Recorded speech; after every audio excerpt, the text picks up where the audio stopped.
YouTube? What is going on? Scenario Talk 23. I'm back with another video. Before we get into the video, YouTube, I need you to hit the like, comment, and subscribe button. Turn on that post notification bell while you at it. Well, as we know, matter of fact, if you watched the college national championship yesterday, you know TCU got drugged. The only person that scored was the quarterback off a damn run. It ain't about shit.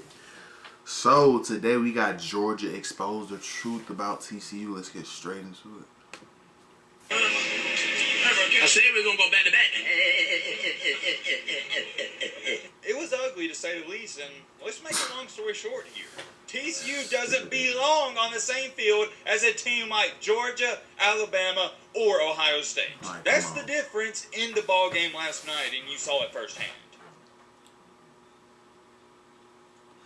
Like, it was like, that was like a scrimmage.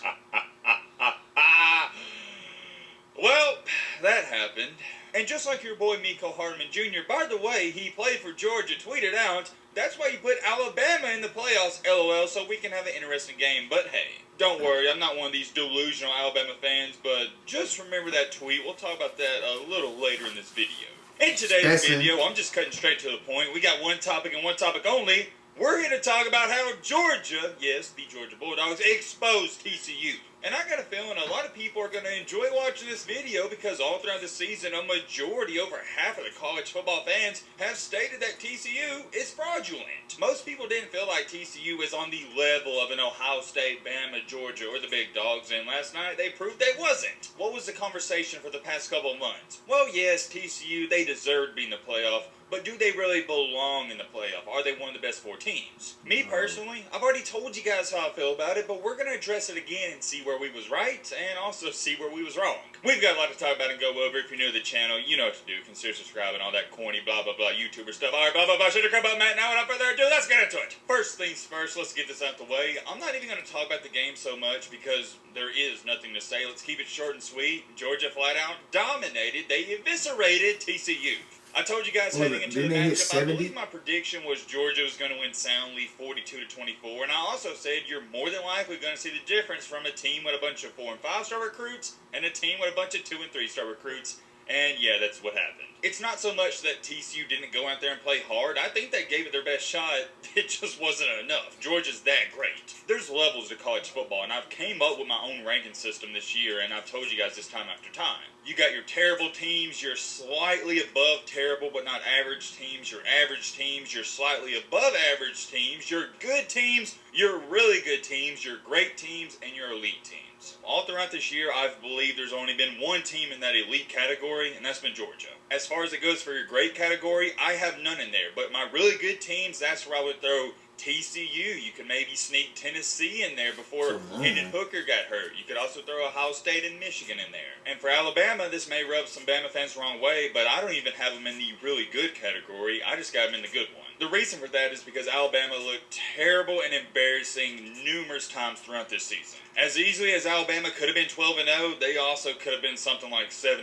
They got lucky a lot of times. Here's what I need to address. I see all these people saying, man, TCU's awful. They shouldn't even be on the same field as Georgia. How did we let them into the playoff and blah, blah, blah, blah. You know how it goes. That's all everybody's talking about, how this was a terrible matchup. However, at the same time, I see a lot of people defending it, saying, hey, well, this TCU team, they beat Michigan, and Michigan beat Ohio State. I said this right after the Michigan game, and I'm going to stand firm on this. Michigan threw away that game against TCU. If they played 10 times, Michigan is probably winning 9 out of 10 games. The only reason TCU beat Michigan is because, yes, they did have a good game plan, but Michigan lost it. TCU didn't win the game, Michigan lost, and there's a difference. So with that being said, does this mean Georgia would have beaten Michigan in the same fashion that they beat TCU?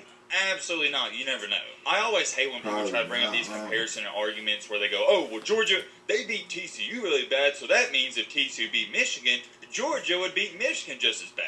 You can't do that because different teams match up differently with different opponents. You can't play this what-if game. Same thing with Alabama losing to Tennessee, and then Tennessee lost to South Carolina by 30 points. Does that mean South Carolina would have beat Alabama by 30 points? No. You can't do that, and anybody that actually watches the games, you know this. Let me read you off this tweet because I think it's a great point. This is not the SEC beating the Big 12. Georgia is just infinitely better than anyone else. But the entire SEC will ride the best team's coat. If you want to be on camera, you want to be The behind the SEC is camera, always you going want to to be do the best for radio, college podcast, football, whatever. bro. They got the best team. Coattails, as is tradition. I don't really agree with the last part of it because, yes, as a conference, you should be excited to have the championship coming back. It doesn't matter if the SEC just has one great team every year. That's still an accomplishment. That's a different conversation for a different day, but I want to bring this up. I made a video about 3 to 4 days ago, and it was explaining, and I talked about the false narrative about Georgia. Heading into this TCU and Georgia matchup, the false narrative that I addressed and said it wouldn't hold true is that everybody in the media is trying to say, oh, Georgia, they're feeling good about themselves. They may come into here snoozing and TCU might jump on them early. Everybody was trying to act like Georgia was not going to be prepared for this game, and I told you, no. You do not understand. Kirby Smart, he's going to somehow convince these Georgia players that they're the underdog in the game. And if you don't believe me, look on social media. All these Georgia players, when they're doing these interviews, they're acting like the media was writing them off before the season. Stetson Bennett and all these other guys are saying, yeah, well, y'all didn't believe in us, and look, we shocked y'all. When in reality,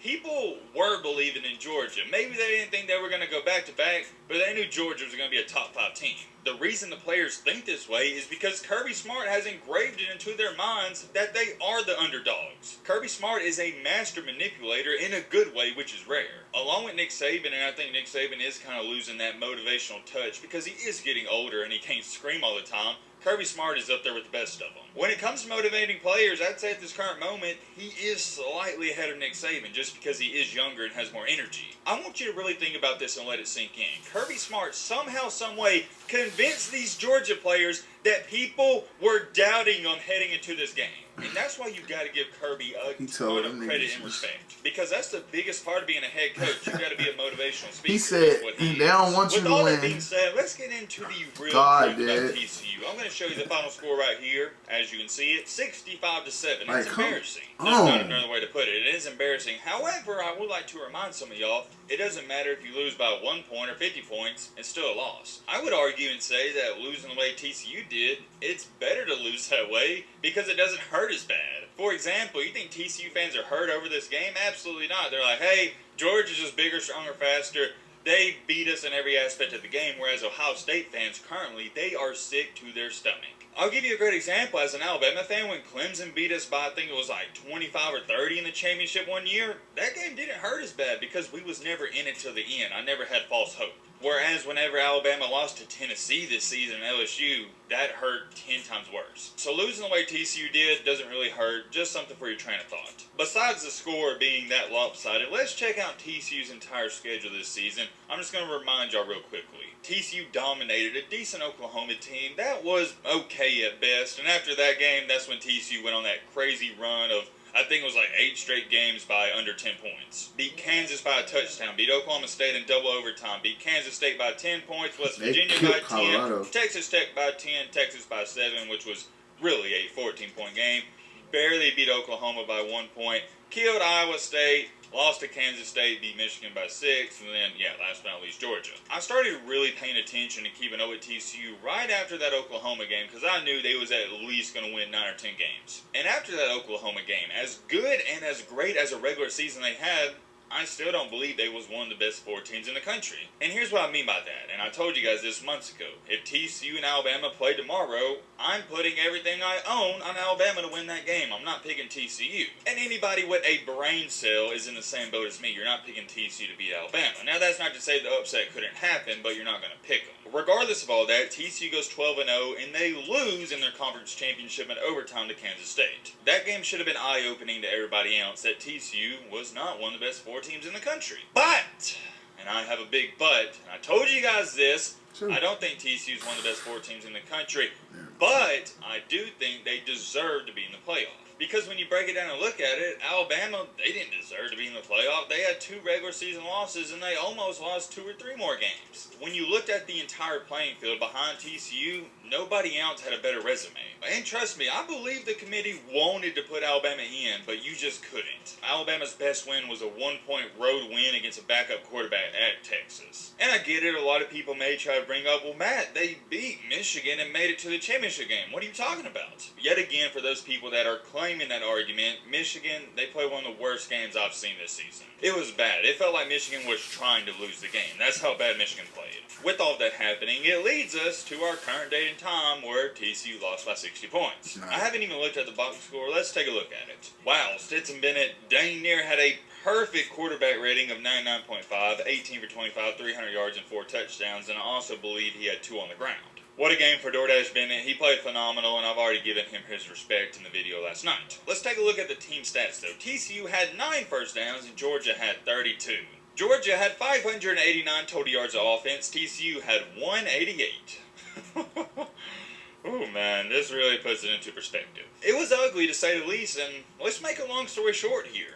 TCU doesn't belong on the same field as a team like Georgia, Alabama, or Ohio State. And you want to know why I say that and I didn't include Michigan in that conversation? Because Michigan doesn't have all these 4- and 5-star recruits like Alabama, Georgia, and Ohio State have. That's the difference in the ball game last night, and you saw it firsthand. Teams like TCU cannot, and let me repeat this, they cannot compete with teams like Georgia. It didn't happen last night, and it will never happen. TCU will never beat a team like Georgia. It won't happen. It will never happen. It's the same reason why Brian Kelly left Notre Dame. Because Brian Kelly, he's a dang good head coach. He might be great when it's all said and done, but he even knew that Notre Dame, with the talent, with the players Notre Dame has, they can't compete with Alabama. It's as simple as that. That's the truth. I don't know what more you want me to tell you. I am curious, though. Let me know your thoughts down below. But But I don't understand the college playoffs because what does he mean voted? I thought if you win a certain amount of, but I don't know. I thought Alabama was out because they lost. So I don't really watch it until like the championship. I ain't gonna care.